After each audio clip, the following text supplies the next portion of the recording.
সুস্বাগতম বন্ধুরা, আপনারা দেখছেন এভানিউজ 24। আপনাদের জন্য একটি গুরুত্বপূর্ণ আপডেট।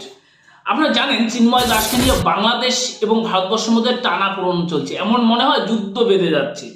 বাংলাদেশ থেকে বলছে আমাদের 4 দিনের মধ্যে আমরা কলকাতা দখল করে নেব, এবং ইন্ডিয়া থেকে বলছে আমাদের গেটটা খুলে দেওয়া হোক, আমরা 15 দিনে বাংলাদেশকে ছাপাই করে দেব, বাংলাদেশ দখল করে নেব।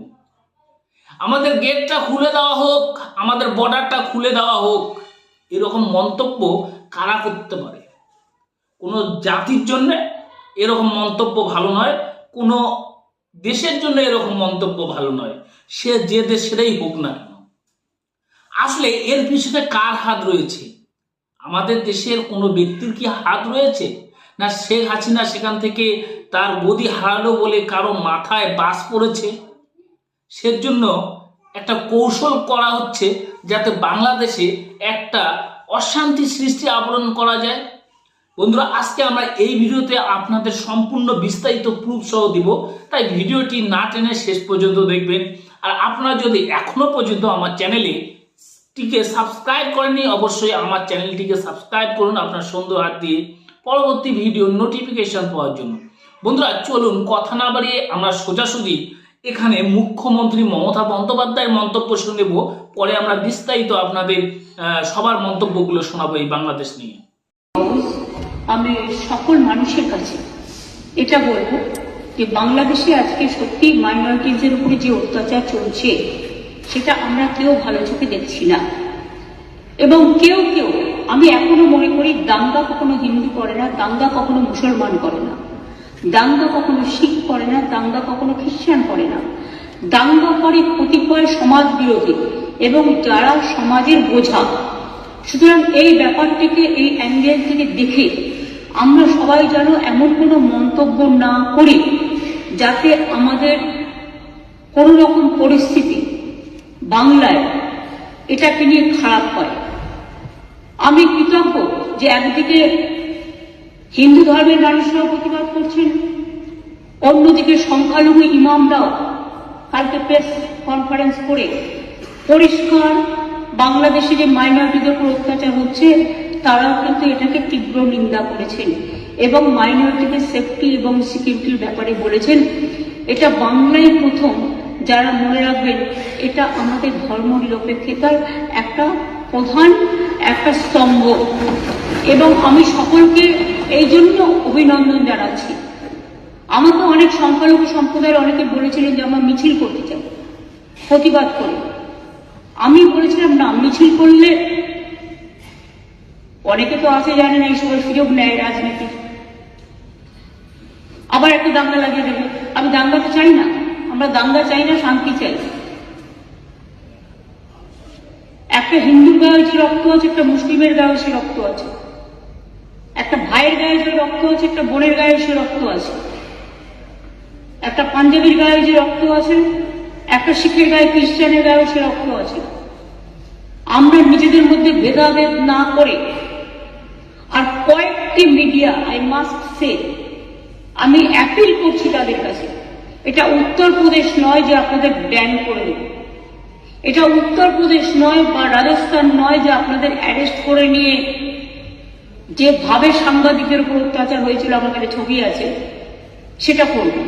কিন্তু আমি নিশ্চয়ই আবেদন করতে পারি, অনেকগুলো ফেক ভিডিও বাজারে চলছে, কোনো একটা পলিটিক্যাল পার্টির পক্ষ থেকে কিছু ফেক ভিডিও চালিয়ে আগুন লাগাবার চেষ্টা করা হচ্ছে। প্লিজ দয়া করে, অনুগ্রহ করে উভয় সম্প্রদায় এর থেকে বিরত থাকুন। আমরা কেউ কিন্তু কারো পক্ষে নয়, সবাই কিন্তু সবার পক্ষে, এটা মাথায় রাখতে হবে। আমি বারবার বলি, ধর্ম যার যার আপনার, উৎসব কিন্তু সবার। বাংলাদেশের ব্যাপারে government of India, late government of India to decide. এখানে আমরা যেন কেউ অতিরিক্ত কথা না বলি এবং অতিরিক্ত কথা বলে পরিস্থিতিটা নষ্ট না করি। যারা ভাবছেন এটা নিয়ে রাজনীতি করবেন, এখানে তারা জেনে বন্দ্যোপাধ্যায় এই কথা বলেছে যে আপনার রাজ্যেরও ক্ষতি হবে, কোনো দাঙ্গা, যারা আমাদের বন্ধু বান্ধবরা আছে, তাদেরও ক্ষতি হবে। না হিন্দু হয় না শিখ হয়, না জৈন হয়, না বৌদ্ধ হয়। কোনো দাঙ্গার কিন্তু কোনো ধর্ম হয় না, আর কোনো উগ্রবাদীর কোনো ধর্ম হয় না। এখানে তিনি কথাও বলেছেন, এক পলিটিক্যাল পার্টি, ইন্ডিয়ার কথা বলেছেন, এক পলিটিক্যাল পার্টি ফেক ভিডিও ছড়াচ্ছে। বন্ধুরা ভাবছেন, এক পলিটিক্যাল পার্টি ফেক ভিডিও ছড়াচ্ছে মানুষের মধ্যে বিভ্রান্তি তৈরি করার। সেখানেও যুদ্ধ হবে, আমাদের দেশে আমাদের মধ্যেই লড়াই হবে। ফয়দা কে নিবে? সেই পলিটিক্যাল পার্টি। সেই কথা কিন্তু পরিষ্কারভাবে মমতা বন্দ্যোপাধ্যায় এখানে বলেছেন। তাহলে ভিউয়ার্স, আপনাদের সতর্ক থাকতে হবে। কোনো ফেক ভিডিওতে কান দেওয়া যাবে না, ভিডিওটি সত্যতা যাচাই করতে হবে। এবং এখানে প্রকাশ্য তিনি মিডিয়ার কথাও বলেছেন, কিছু দালাল মিডিয়া রয়েছে, সবচেয়ে খারাপ তা নয়, কিছু দালাল মিডিয়া রয়েছে সেই পাদে পা দিচ্ছে, তাদের সঙ্গে পা বিলিয়ে কাজ করছে। নেত্রী হওয়া উচিত এরকম নেত্রী। এমনি তো মানুষ, সাধারণ মানুষ মমতা ব্যানার্জিকে বলে না জননেত্রী, সত্যি তিনি জননেত্রী। তিনি বলছেন এরকম ঘটনা ঘটিয়ে লাভ কি? আমাদেরও এখানে ক্ষতি আসবে, আমাদেরও নিজেদের ক্ষতি হবে, এবং ওপার বাংলা যে আছে, বাংলাদেশি ভাইয়েরা যে আছে, সেই ভাইয়েদেরও কিন্তু ক্ষতি হবে। অর্থাৎ আমাদেরও সেখানে পরিচিত বন্ধু বান্ধব রয়েছে, জানাশোনা মানুষ রয়েছে, তাদেরও কিন্তু সেখানে ক্ষতি হবে। মমতা বন্দ্যোপাধ্যায় এই কথাই বলেছে। হ্যাঁ বন্ধুরা, এবং বলছে সুষ্ঠুভাবে যেটা আলোচনার মধ্যে সিদ্ধান্ত গ্রহণ করে করা যায় সেটাই করা উচিত একটা দেশে আরেকটা দেশের জন্য। এখানে কিন্তু একটা কথা আপনাদের মাথায় রাখতে হবে, ইম্পর্টেন্ট কথা, যেটা ভেরি ভেরি ইম্পর্টেন্ট কথা মমতা ব্যানার্জি বলেছেন, যে একটা পলিটিক্যাল পার্টি চাচ্ছে, অর্থাৎ হিন্দু মুসলিম দাঙ্গা লাগুক, গুজরাটে যেরকম দাঙ্গা হয়েছিল সেরকম দাঙ্গা লাগুক, দাঙ্গার পর সেই হিন্দুরা ভাগ হয়ে যাবে। সত্যি বলুন তো বন্ধুরা, আগে কি এতটা জাতিভেদ ছিল? জাতিভেদ তৈরি করছে পলিটিক্যাল পার্টি। এখানে আরো একটা কথা বলেছে, যে রক্ত ছেলে রয়েছে সেই রক্ত মেয়েরও রয়েছে, হিন্দুরও রয়েছে, বৌদ্ধরও রয়েছে। আপনি যখন হসপিটালে যাচ্ছেন, আপনার ব্লাড প্রয়োজন, আপনি ব্লাড ডোনেশন ক্যাম্প থেকে ব্লাড নিলেন, আপনি জিজ্ঞাসা করেছেন এই রক্তটা কে দিয়েছে? হিন্দু দিয়েছে না মেয়ে দিয়েছে না মুসলিম দিয়েছে না জৈন দিয়েছে? বন্ধুরা, আমরা সবাই একই, কিন্তু ধর্ম আলাদা থাকতেই পারে, মতভেদ আলাদা থাকতেই পারে, কিন্তু সেটাকে এরা সুযোগ নিচ্ছে, সেটাকে কাজে লাগাচ্ছে।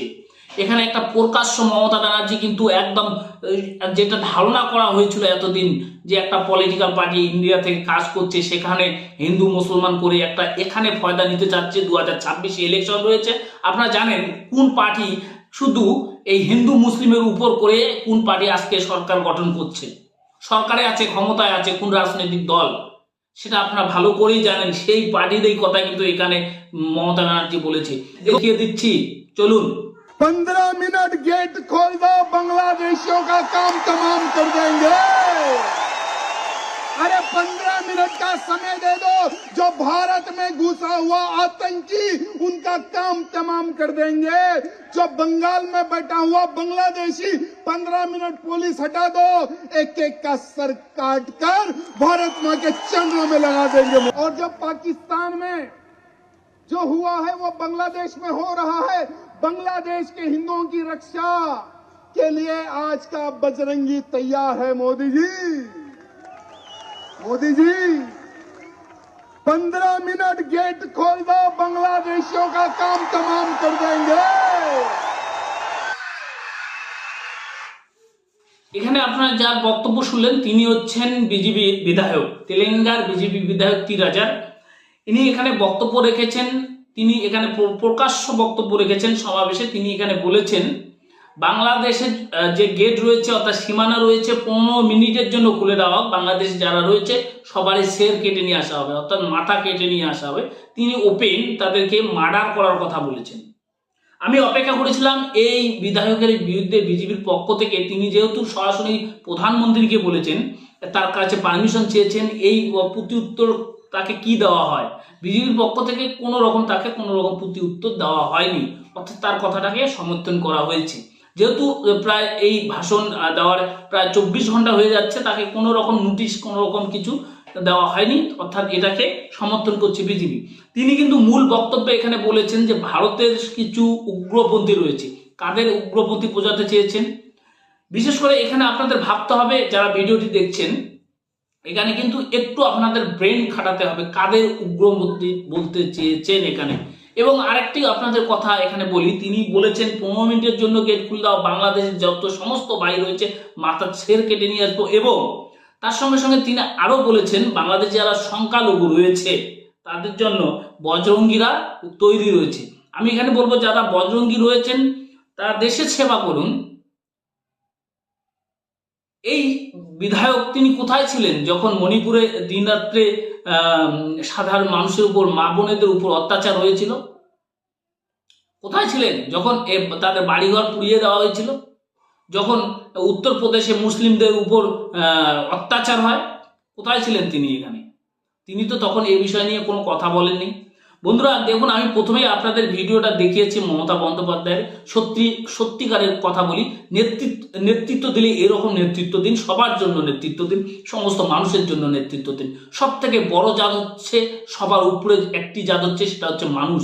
আমরা সবাই মানুষ। হ্যাঁ, মতভেদ থাকতেই পারে আলাদা আলাদা, কেউ হিন্দু, কেউ মুসলিম, কেউ খ্রিস্টান, কেউ জৈন, সেটা বিষয় আলাদা। নেত্রী